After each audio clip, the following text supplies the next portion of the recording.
and welcome to another episode of Rob's World of Boxing. Let's get it.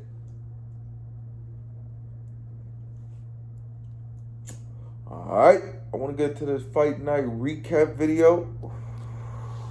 There was a few different fight cards, so I want to jump right into it. The fight cards that were taking place Saturday, August 20th, 2022.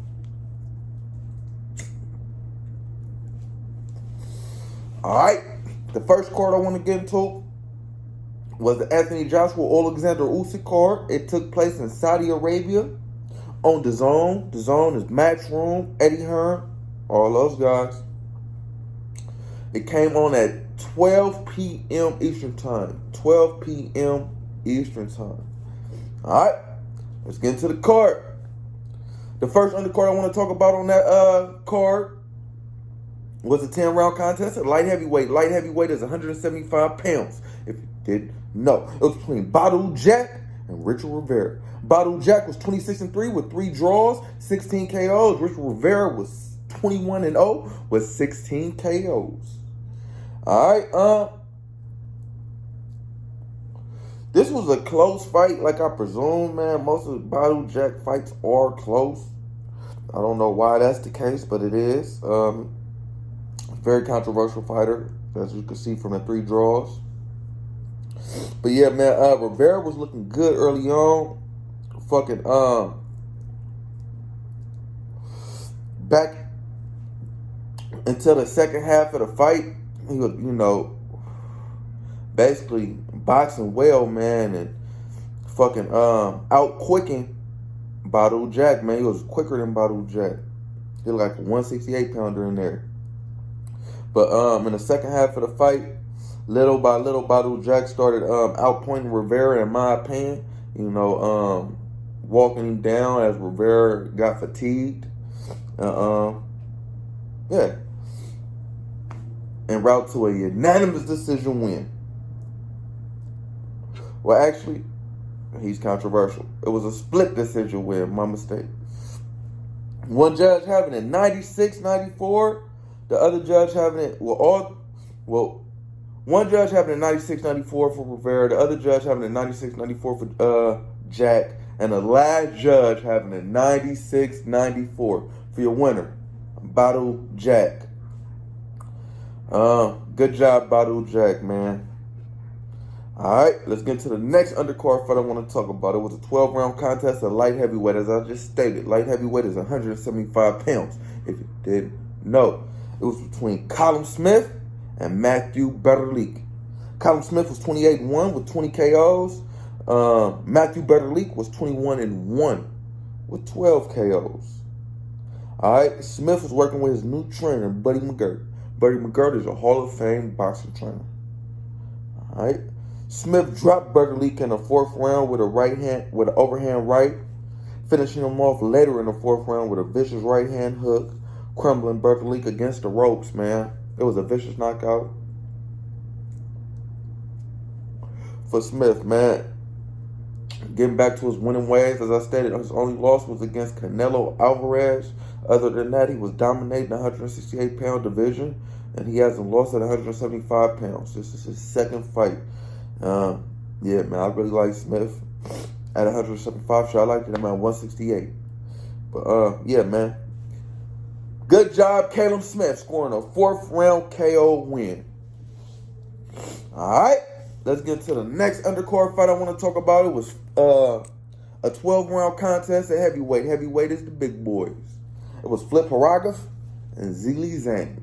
Flip Haragov was 14-0 with 12 KOs. Zhilei Zhang was 24-0, 1 draw, 19 KOs. Alright, Haragov's new trainer is Ronnie Shields. He's a pretty good trainer right now. He's training Jamal Charlo. He was training Jamel before Jamel went over to Derek James. Ronnie Shields. Alright, let's jump into the contest. Haragov got dropped with a cuffing right hand hook in the 1st round, man. I ain't gonna lie, I was driving over the Bay Bridge. I'm from Oakland. I was driving over the Bay Bridge going to the city. I was watching the fight on my phone, and my phone started tripping over the bridge with the Wi-Fi and all that. You know how that be. So I really, really couldn't, watch this fight how I wanted to watch the fight. But I kept getting bits and pieces. But when I did come back in the fight, Haragov was getting the shit beat out of him, man. He was getting pieced up, looking real demoralized in there. I think it was the sixth round. Yeah, man, he was Dazn. He was, I guess, he surprised Haragov, man. He was better than Haragov thought. But all right, the seventh and eighth round, Haragov was looking good, man. Zhang was looking exhausted. It was looking like, before the Wi-Fi started fucking up. That's how the fight was looking. Fucking it was a tell of two fights, man. All right, until Zili was looking exhausted until the last 30 seconds of the eighth round, where Zili started getting back to, what I seen in the sixth round, which was piecing Haragov up. Haragov would put his hands down at times, like he, was just too tired to keep him up or demoralized in there. And every time he did, Zhang would bow, make him pay. I don't know why Haragov was doing that. He really needs to work on that, his body language in there. But yeah, man, Haragov,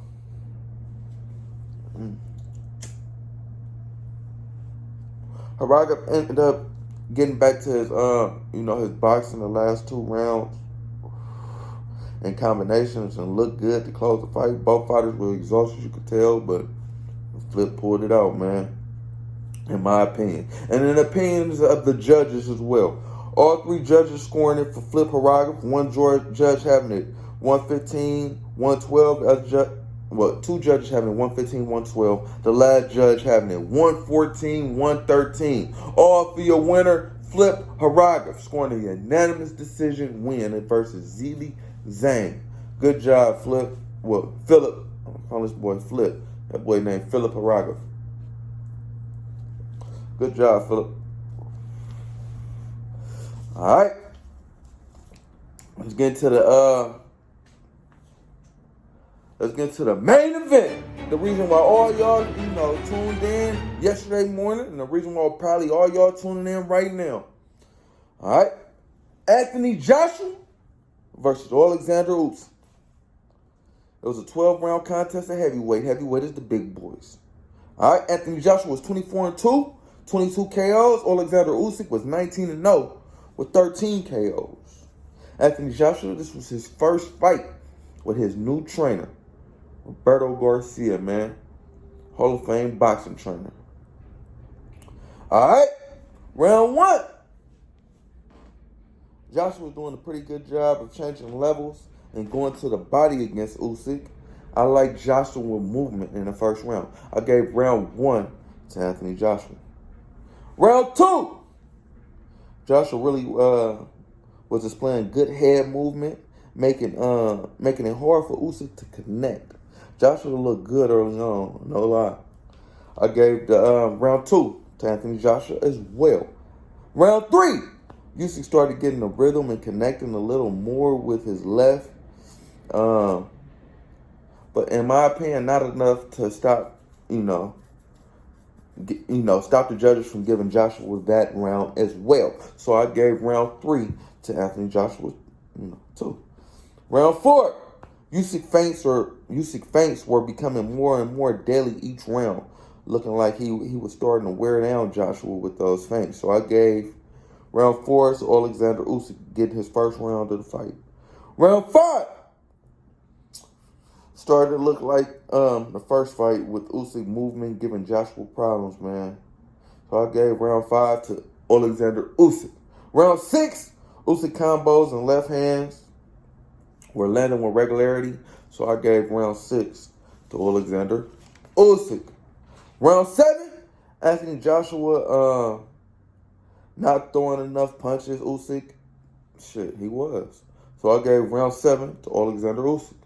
Round eight, Anthony Joshua throwing more, and yeah, He was throwing more and attacking the body well. So he was doing some great body work. So I gave round 8 to Anthony Joshua. All right, round 9. Body work getting to Usyk. Where the body work was getting to Usyk. Not Usyk wasn't moving as much. Leading to Joshua landing some big, nice shit, downstairs to the body. Dominating that round. In my opinion, that was the most dominating round he's had against Oleksandr Usyk in either fight, first or second, man. All right, so I gave that round to Anthony Joshua, as I just stated. Round 10, Oleksandr Usyk was doing a beautiful job of bouncing back that round, getting back to moving and combinations with, with urgency, dominating that round. So Joshua dominated the previous round with knife, and Usyk dominated the 10th, showing Joshua, hey, man, I'm the big dog, man. I run the show. You ain't do nothing. All right, so I gave round 10 to Oleksandr Usyk. Round 11, Anthony Joshua got back to the body work, bullying Usyk, but Usyk kept fighting in the center of the ring like he had been all night. Not letting Joshua bully him like he wanted to. So I gave round 11 to Oleksandr Usyk as well. Round 12, Joshua was trying to bully Usyk as he, was throughout the fight. But Usyk, hand speed just a little too much for Anthony Joshua. Well, for a fatigued Anthony Joshua, So I gave the last and final round, the 12th round, to Oleksandr Usyk. All right. This was a good fight, man. Joshua really tried to do, more than he did the first fight. But it just wasn't enough, man. And the judges felt the same way. One judge having it 115, 113 for Anthony Joshua. The other judge having it 115, 113 for Oleksandr Usyk.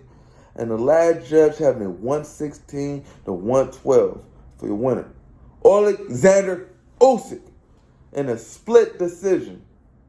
Good job, Usyk, man. I feel like, as I stated, man, Anthony Joshua, he made some adjustments with Robert Garcia as his trainer, but it just wasn't enough, man. I feel like he's just too big and stiff in there, and Usyk just has, too much footwork for him, man. Too many boxing skills. It'd be like this shit 10 times if they fight 10 times, in my opinion. I'm looking forward to seeing Usyk versus Tyson Fury. Tyson Fury tweeted after the fight that, it would look like two bums in there. So I want to see him come in and, maybe make the fight look better. In his opinion, it was a good fight to me. I don't know what you're talking about. But, yeah, man, I'm looking forward to seeing that. And I'm also looking forward to seeing Anthony Joshua, man. He was kind of broken after the fight in tears, saying that he was mentally fatigued and all, You don't know where he's going to go with his career, man. But I feel like there ain't nothing to be ashamed about. He's fought, the best of best at heavyweight. And it's a lot of good money fights for Anthony Joshua, man. I still want to see Joshua versus Wilder. So if we can get that fight in the works, man, I can see both you guys making a lot of money on that fight, man. So, yeah, man, don't be too demoralized, big dog. You still got action. But nonetheless, man, good job, Oleksandr Usyk. Remaining champ at heavyweight. Hold on.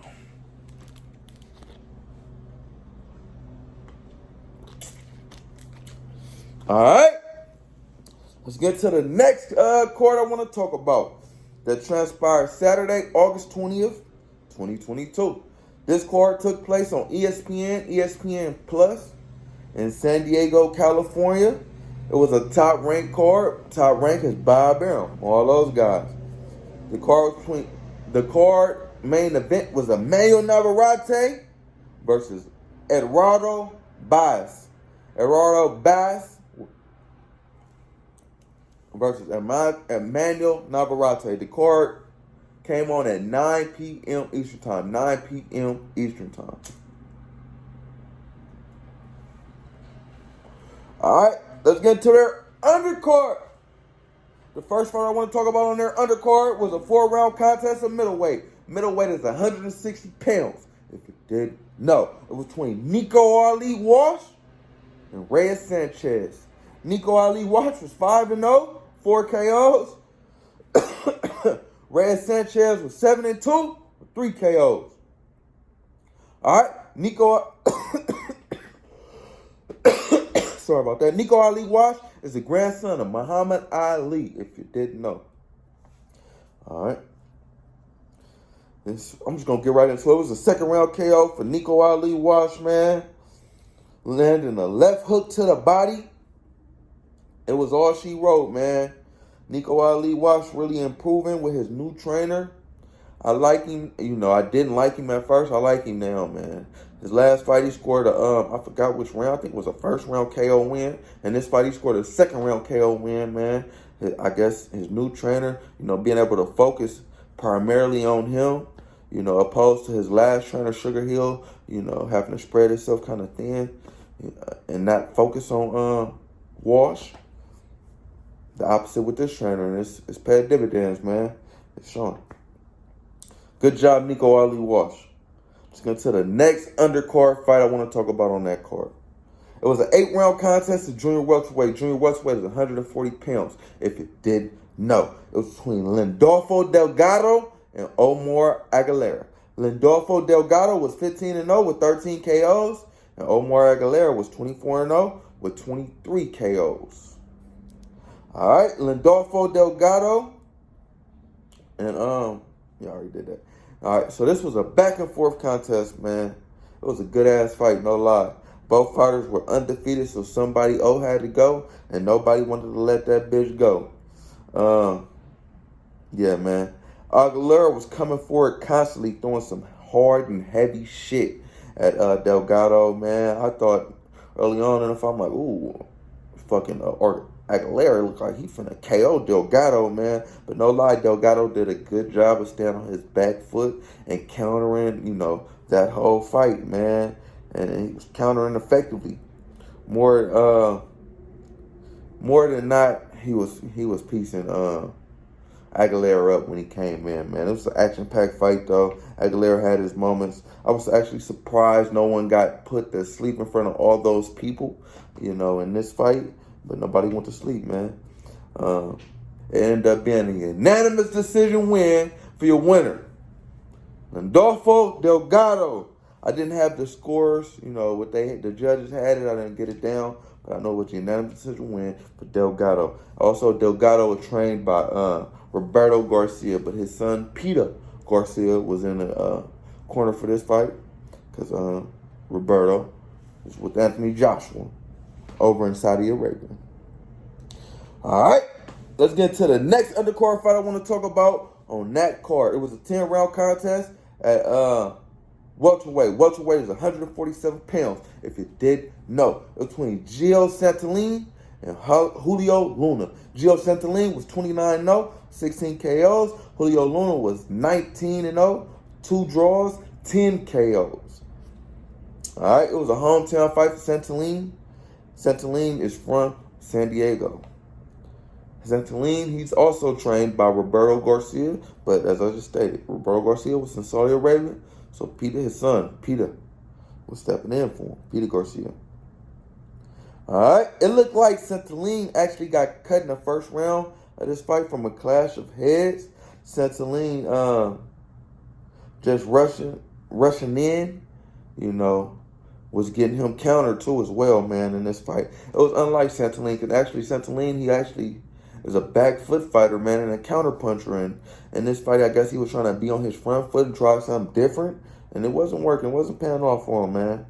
But he got back to boxing in the later rounds, and he started winning the rounds easy, man. I felt like if he was doing that, the whole fight he would have won, made the fight a lot easier, in his favor, man. So I don't know why he wasn't doing that, but nonetheless, he did do it, and then, later on, and he scored a unanimous decision win against his opponent, Julio Luna. One judge having it 96-94, and the last 2 judges having it 100-90 for your winner, Gio Santillan. All right, I ain't gonna lie, the 100 to 90, that was a bigger gap than I expected. I seen a closer fight than that, but good job, Santilli. All right, let's get into the main event. It was a 12-round contest at featherweight. Featherweight is 126 pounds. If you didn't know, it was for the WBO title at 126 pounds. It was between Emmanuel Narrette and Eduardo Baez. Emmanuel Narrette was 35-1 with 29 KOs. Eduardo Baez was 21-2 with 2 draws, 7 KOs. All right, no lie, this was a nice action-packed fight, man. Both fighters trying to come forward and throw punches. That's both fighters' MO. No fighter want to take a step backwards. All right.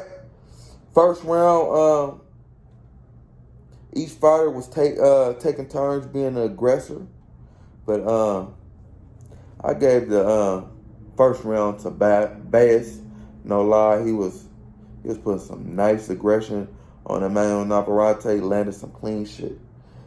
So I got a first round Baez. Round 2, both fighters didn't, as I stated, both fighters didn't want to take a step back, but Baez did not take a step back, and he was pushing Emmanuel Narrette back, which I rarely seen. So round 2, I gave it Baez as well. All right, round 3, Baez's energy and aggression was on point, man. I really like what he was doing in there. I gave round 3 to Baez as well. Round 4, Narrette looking a little more like himself, but not enough to steal the round from Baez, man. Round 4, I gave to Baez as well. Round 5, Baez landed some hard shots on Narrette. That round, man, he was looking good in there. I gave round 5 to Baez. He had every round in my opinion up to that point in the fight, man. But it didn't matter, man. Round 6, early on in the round, Narrette came out, dropped Baez in the beginning of the round with a liver shot. And it was all she wrote, man. Baez could not move. He paralyzed the right side of motherfucking Baez's body. And it was over. He tried to get up. He couldn't, man. It was down for the 10 count. 6-round KO win for your winner. Emmanuel Narrette, man. Emmanuel Narrette is a dog, as I stated, man. He won. He lost every round and came back and scored the KO in the 6th round, man. He might need to move up to 126 pounds. I don't see much. I mean, to 130. Yeah, to 130 pounds. I don't see much more for him at 126 pounds. I hear, outside the ring, he's, basically fucking up his body, man. He's eating whatever he want to eat, and he's trying to kill himself, making weight. You know what I'm saying? He might as well just move to 130, man, and see how he do up there. I'm interested to see if those guys at 130 can withstand his power, because everybody he went up against at 126 could not. But yeah, man, good job, both fighters. It was a good fight, man. But yeah, man, good win for Emmanuel Narrette. All right, let's jump into the next card I want to talk about. That took place Saturday, August 20th, 2022. All right. This card was a Showtime card, this last card. It took place in Hollywood, Florida. It was a PBC card. PBC is Al Heyman. All those guys. The main event was between Omar Figuroa Jr. and Sergey Lipnets. It came on at 10 p.m. Eastern Time. 10 p.m. Eastern Time. All right, the first card I want to talk about, it was a 12-round contest at junior welterweight. Junior welterweight is 140 pounds, if you didn't know. It was between Alberto Puello and Barakazan Ekamido. For sure that ain't how you say that, but that's how I say that. Alberto Puello was 20-0 with 10 KOs. Barakazan Amikidov was 9-1 with 8 KOs. All right. Ekamido was beating the hell out of Puello. And 6th round, man, that's where I bet. I ain't gonna lie, man. I really wasn't watching this fight. I was watching the ESPN card. I tried watching it, but I started watching Emmanuel Narrette fight, man. But what I did see in the 6th round, Emmanuel was beating the hell out of Puello body, man. Puello looked discouraged. He was putting his hands, down and just letting Akhmadiev just kill his body, man. And I was like, why he ain't got his hands covering up his body? He would just let him kill. Man, it was one of the most sustained body attacks I ever seen in boxing. He, from the beginning of the round to the end of the round, he was just hitting with none but body shots. I was like, that's crazy. But in the second half of the fight, it was a little closer with Akhmadiev coming forward constantly and Puello countering effectively, man. Back and forth contest. But in my opinion, I gave the edge to Akhmadiev with his pressure and just his with his pressure, man, if you ask me. But the judges didn't agree with me, man. I'm not a judge, man. One judge having it 115 to 113, and the last two judges having it 117 to 111 for your winner, Alberto Puello. A split decision win for Puello.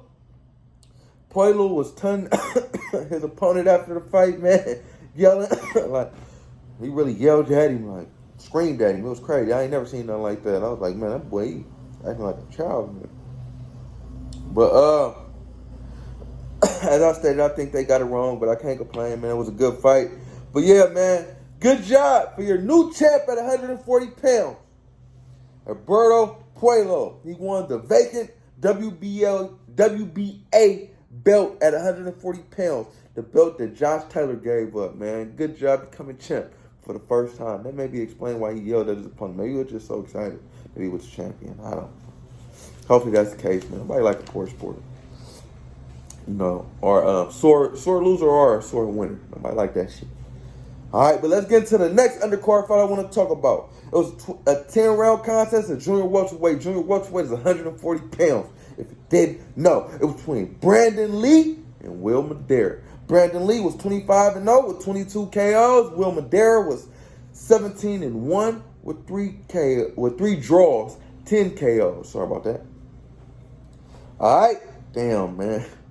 Brandon Lee got folded, man, like a fucking lawn chair in the 3rd round with a right-hand hook. It was nasty. I did not expect that. I did not expect that from Brandon Lee, man. He got it. Woo! Damn, Brandon. Damn. The chin might be suspect. We've seen the flaw with Brandon. It's the chin, people. But yeah, man. He got folded, man. I feel like the ref gave him a long count. The ref gave him some love. The ref gave him a lot of love. But yeah, man. Nonetheless, man, Brandon got up, man. And yeah, man, bounced back, man. Outboxing his opponent, regaining his composure, and winning the fight, man. Brandon Lee scored a unanimous decision win, man. I didn't have what the actual scores the judge had it, but I know it was a unanimous decision win for Brandon Lee, man. Good bounce back, man, from that knockdown. That could have been a knockout, which I thought it was, man. God damn. But nonetheless, man, good job, man. This boxing, man. You can't, talking about walk through the rain and not get wet, man. Good shit, man. Well, not good shit. Keep your defense tighter, man. Come out better next time. Yeah, man, good job getting the win. All right. Next undercard fight I want to talk about was a 12-round contest at junior lightweight. Junior lightweight is 130 pounds. If you didn't know, it was between Roger Gutierrez and Hector Garcia. Roger Gutierrez was 26-3 with 1 draw, 20 KOs. Hector Garcia was 15-0 with 10 KOs. All right, Hector Garcia was coming off the biggest win of his career, beating the hell out of Chris Colbert, man, taking his pride and taking his champion, his title fight. And yeah, let's get to the fight. Hector Garcia dominated Roger Gutierrez, catching him with hard left hands and right hooks all night. all throughout the fight, man, and keeping his defense tight. It wasn't just a fluke against Chris Colbert, man. Hector Garcia is the truth, man. No wonder Chris Colbert was running from Hector Garcia. He seems to, pack some power in there, and he's a pretty good boxer overall, man. I like Hector Garcia at 130. And the judges liked him as well, giving him a unanimous decision win. One judge having a 118, 110, and the last two judges having a 117, 111. For your winner and new champion, Hector Garcia, man. Fucking the new WBA champ, man. As I stated, that was supposed to be Chris Colbert fight after he beat Hector Garcia. That's what PBC was presuming. He threw him in there with Roger Gutierrez, getting that WBA belt, but he lost. And he had no choice but to throw Hector Garcia in there. Roger Gutierrez. Hector Garcia got that WBA belt that Chris Colbert was supposed to get. So I stated, man, he took that boy life. Jesus Christ. Good job, Hector Garcia, man. All right, let's get into the next fight I want to talk about. It was a 12-round contest at junior lightweight. Junior lightweight is 130 pounds, if you didn't know. It was the main event, which I still don't know why it was the main, which I still don't know why it was the main event. Well, I do. It was, it was supposed to be Adrian Broner in there with Omar Figueroa Jr. And once AB pulled out at the last minute, they just elevated Sergey Lipnets to the main event. I guess they didn't want to, demoralize Omar Figueroa Jr. like that and take it from him like that. But in my opinion, they should have elevated, those title fights and put this fight with Omar Figueroa and Sergey Lipnets in the undercard. But they didn't. It was the main event. So let's jump right into it. Sergey Lipnets was 16-2 with one draw, 12 KOs. Omar Figueroa was 28-2 with one draw, 19 KOs. All right, I ain't really jot too much down on this fight. I ain't gonna lie, it was a main event, one of the most lackluster main events that I've, seen on paper in a while. So I really wasn't too enthusiastic about it. So yeah. But yeah, man, Lipnets dropped Figueroa in the second round with a right hand hook. Second time in his career Omar Figueroa has ever been down. Yeah, man. Lipnets was controlling the whole first half of the fight. Well, Lipnets was controlling the whole fight. No lie. Figueroa wasn't looking good at all. Lipnets looking, basically like his old self before he lost to Jerron Boots Ennis, man. I already told y'all that everybody gonna lose to Jerron Boots Ennis. He's the fucking man. So losing to him is nothing to be ashamed of. And Lipnets was looking real good before he lost to Boots Ennis, man. He picked up where he left off at, man. In this fight, man, dominating Omar Figueroa Jr. He was on another level than Omar Figueroa Jr. As Omar Figueroa Jr. stated, man. All right, let's get into the outcome of the fight. It was 8th round corner stoppage win for Sergey Lipnets, man. Giving the judges, Omar Figueroa dad stopping the fight in his corner. He is telling Omar Figueroa like he's not finna let him take any more punishment in there, man. He had actually warned him the previous round if he, don't pick it up and stop taking punishment, he gonna have to stop the fight, and he didn't look any better the 8th round. So yeah, man, he ended up stopping the fight, man. 8th round corner stoppage win for Sergey Lipnets, man. I honestly feel like Omar Figueroa Jr. watching the fight, he should have hung it up. And after the fight, he said that it was, just going to be his last fight.